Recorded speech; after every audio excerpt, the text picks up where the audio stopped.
అయిపోయి ఉంటుందిలే. నీ మాటల్లో కొంచెం అలసట కనిపిస్తుంది. రేయ్ రేయ్, నా మాట విని కిచెన్లోకి వెళ్ళు.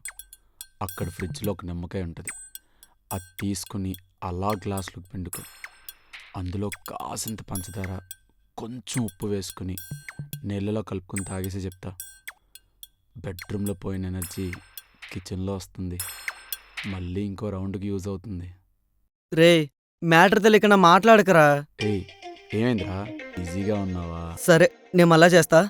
బాయ్. బాయ్ మరి. ఛీ, ఆ? అందరికీ చెప్పేశావా మనం కలుస్తున్నామని?